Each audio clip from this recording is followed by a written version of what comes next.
Praja Shanti party అధినేత KA Paul కు high court shock ఇచ్చింది. హైదరాబాద్ లో హైడ్రా చేపట్టిన కూల్చివేతలను తప్పుబడుతూ ఆయన పిటిషన్ వేయగా తాజాగా విచారణ జరిపిన ధర్మాసనం పాల్ పిటిషన్ ను తోసిపుచ్చింది.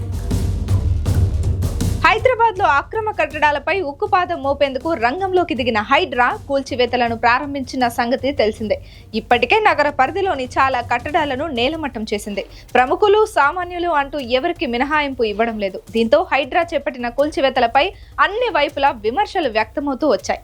ఇప్పటికే హైడ్రాకు వ్యతిరేకంగా హైకోర్టులో భారీ ఎత్తున పిటిషన్లు దాఖలయ్యాయి. దాంతో కోర్టు కూడా హైడ్రాకు ఉన్న చట్టబద్ధతపై పలుమార్లు ప్రశ్నించింది. ఇక తాజాగా ప్రజాశాంతి పార్టీ అధ్యక్షుడు కేఏ పాల్ కూడా హైడ్రా కూల్చివేతలను ఆపాలంటూ హైకోర్టులో పిటిషన్ దాఖలు చేశారు. పాల్ పిటిషన్ పై తాజాగా విచారణ చేపట్టిన హైకోర్టు ఉన్నఫలంగా కూల్చివేతలు ఆపలేమని తేల్చి చెప్పింది. అలాగే జీవో నెంబర్ 99 పై స్టే విధించాలన్న అంశాన్ని కూడా కోర్టు తోసిపుచ్చింది.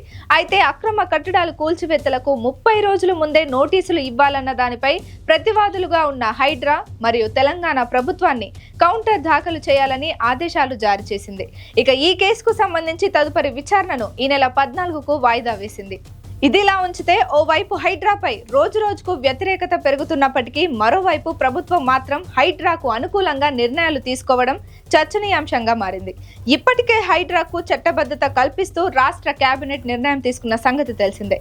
ఇంకా అదనపు బాధ్యతలను కూడా అప్పగించింది. దీంతో ముందు రోజుల్లో హైడ్రా ఎలాంటి నిర్ణయాలు తీసుకోనుంది, ఇంకెలాంటి సంచలనాలకు తెర తీయనుంది అనేది చూడాలి.